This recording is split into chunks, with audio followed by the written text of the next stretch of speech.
After working in this field for more than 5 years, I want to share with you guys some advice that I learned along the way, but I wish I had known as a student before starting out as an environmental engineer.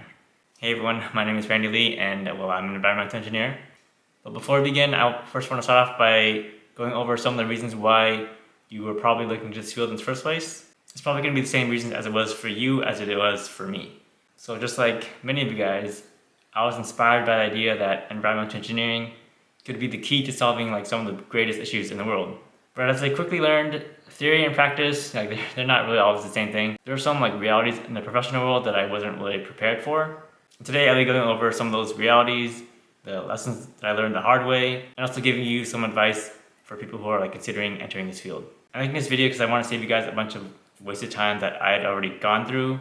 That way you don't have to repeat the same mistakes that I did. So my first piece of advice is that you don't have to be certain whether or not you want to major in environmental engineering. I know it might sound pretty crazy that you want to become an environmental engineer, but you don't major in it. It's okay to go from one major to another and change along the way. You don't have to major in it to make an impact to this world. I mean, sure, yeah, it looks good and definitely makes you stand out and show that you actually care. But there are some people out there who are probably doing a lot more better job for the environment and are more knowledgeable, but they aren't qualified. They don't have a degree, or they're not certified to do that. They aren't backed up by any type of degree. They're just good people in general. Which also sort of goes into my next segment, and that's that you don't have to major in the correct degree. Whether it is being a water engineer or a civil engineer, an environmental scientist, an environmental management, sustainability, chemistry, all that doesn't matter. Some universities I've noticed, they don't even have environmental engineering as a major.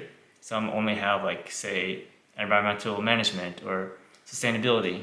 You might not even know the difference. You might think that it has to have the title engineer in their major to make an impact, or maybe you're not an engineer if it doesn't have engineer in the major title.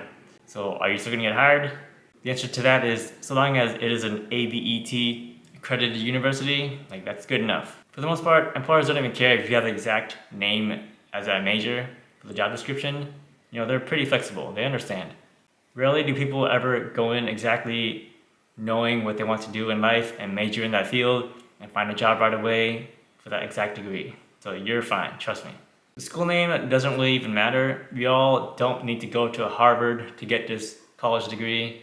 Don't drown yourself in student debt all in the name of school prestige. You're gonna regret that later on in life. If it costs you $500,000 just to get a college degree, and you work with some guy who also went to, I don't know, XYZ university, that cost him $20,000 for the whole 4 years, but you are still both knowledgeable and got the same job. In the end, the other guy probably won.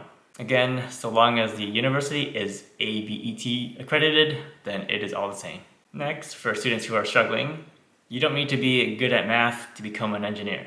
I'm sure you've heard of the stereotypical horror stories that engineering involves a lot of math. Although some of this is true, we don't, or at least I don't, have to use advanced math on a daily basis. I only had to fulfill these certain prerequisites for my college, which was up to linear algebra and multivariable calculus. I know saying that out loud sounds sort of complicated and scary and intimidating, but AP calculus in high school was probably more difficult than my grad school. Seriously, my high school was probably more difficult than some of my advanced graduate classes. I know that could depend on your teachers at the time, because my teachers, to me, they're pretty strict and they wanted to over prepare us for the college courses, but that just goes to show that a high school student can pass it. So if you believe yourself to be smarter than a high schooler, then you can definitely do it. Next is, what you learn in school and what you learn at work is completely different. And here's what I mean.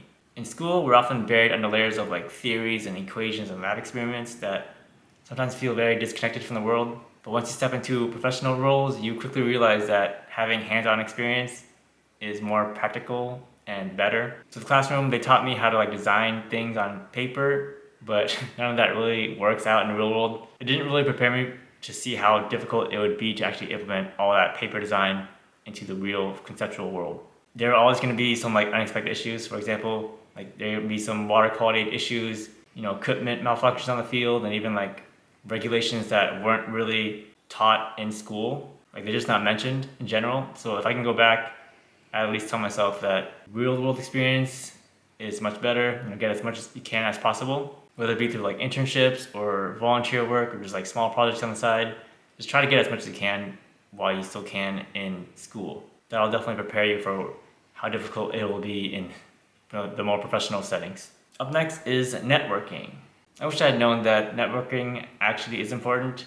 I know it might sound like cliche that who you know is more important than what you know. Some of that can be true, and it might be hard for introverts, but in the end, having that connection and just being able to speak out can actually really benefit you. I know when you're just starting out, it can be really intimidating because you're approaching professionals that you don't really know, you're just sort of getting out of your bubble. But really building that relationship, or just saying hi in general, can really open doors that you never knew could exist. So for example, I remember attending a dinner offered by my career center during my undergraduate college. And I was really only going there because they offered me a free dinner. So as a broke college student, free food is enough to incentivize you to go anywhere. And when I attended that dinner, I sat across a graduate student who was working on her PhD in environmental engineering.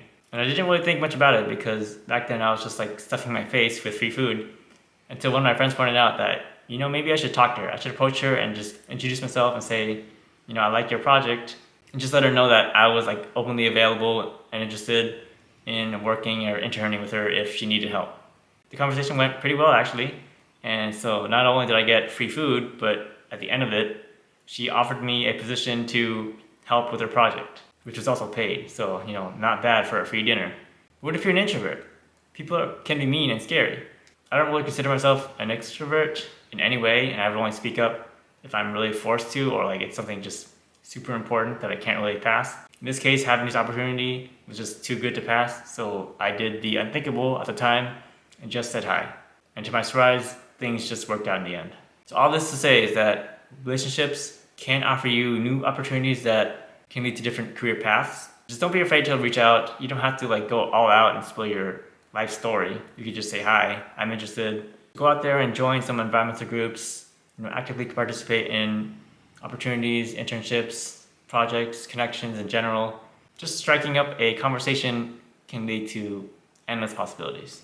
Another overlooked piece of advice is take any job that you can because you'll never know where it may lead. So as a student, your main priority is to go to school and learn. And your next opportunity would be to work and earn some income to financially support yourself as you get older.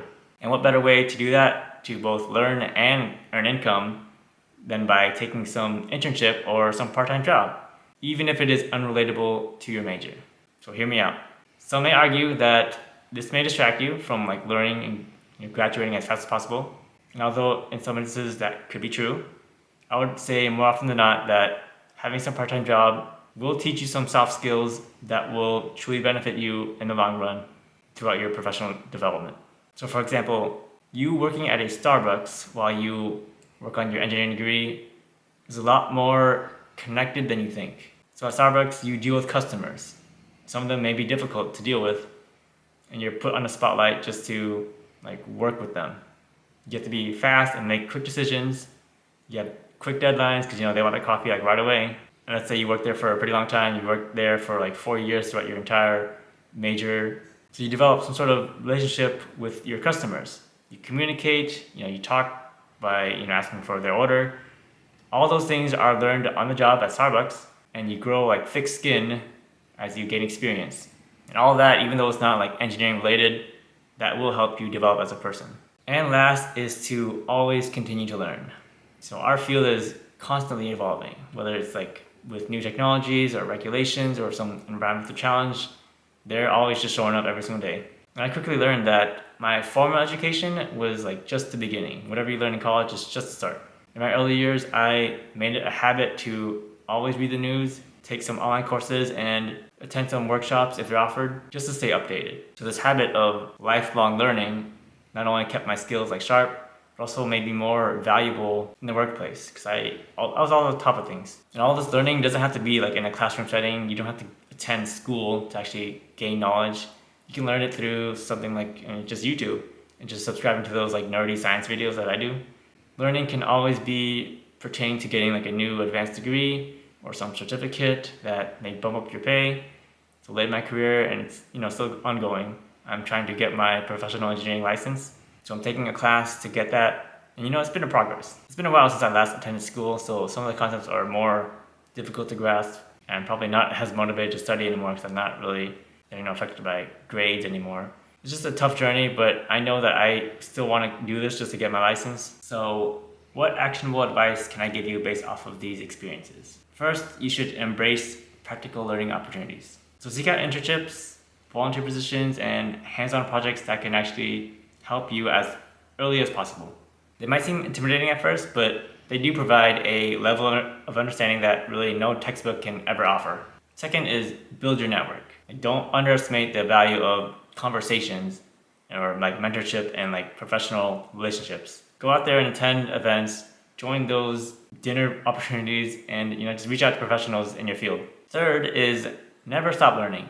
The moment you think you know enough is the moment you actually just stop growing. Just keep an eye out on those emerging technologies, those industrial trends, and just those regulatory changes, or just subscribe to those YouTube channels that are very nerdy. And finally, always consider that there's some human element to every project. And this goes back to your Starbucks soft skills that you learned. Develop empathy and communication skills that can help navigate you through those complexities in your projects and throughout your daily life. As you continue your journey towards environmental engineering, just remember that the environment in general is a field full of opportunities for innovation and impact. The challenges that we face for now, whether it be climate change or just pollution or depleting resources, they all sound really scary and significant, but we all have the potential to actually address them. Embrace these challenges. Learn continuously, and you'll be able to adapt to these challenges that we face regarding the environment. Okay, so before I wrap up this video, I'm gonna just leave one thing with you, and it's that you don't have to be afraid to follow your passion, even if the path seems uncertain. So when I was starting out, I often wondered if I was making the right choice, especially job markets and challenges and setbacks from your family. Your friends and family will always criticize you, there's no doubt about that. The job market is scary, especially with today. But over the years, I come to realize that passion and resilience and just the willingness to learn are really the keys to success in any field. And environmental engineering is not just a job. It's a true commitment to wanting to make the world a better place. Every day is a challenge, and you do learn new skills throughout the day. And every connection that you make ultimately better your goal, which is to have a more sustainable future for all of us. And so I hope that sharing these experiences with you was helpful in helping you decide. If you're a student or a young professional thinking about this field, just remember that every step of your journey, it does matter. Embrace the learning process, just build those strong relationships, and never lose sight of your true goal. There's no one-size-fits-all formula for success in this field, but just dedication and having the right mindset, it can definitely navigate you out of those complexities into this field. Thank you so much for watching and letting me just advise you. I'd love to hear your thoughts. What are something that you wish you had known too before diving into environmental engineering? If you have any questions, just comment down below. Share your thoughts, leave your experiences, all that good stuff. That's it for this video. Thanks for watching. Goodbye.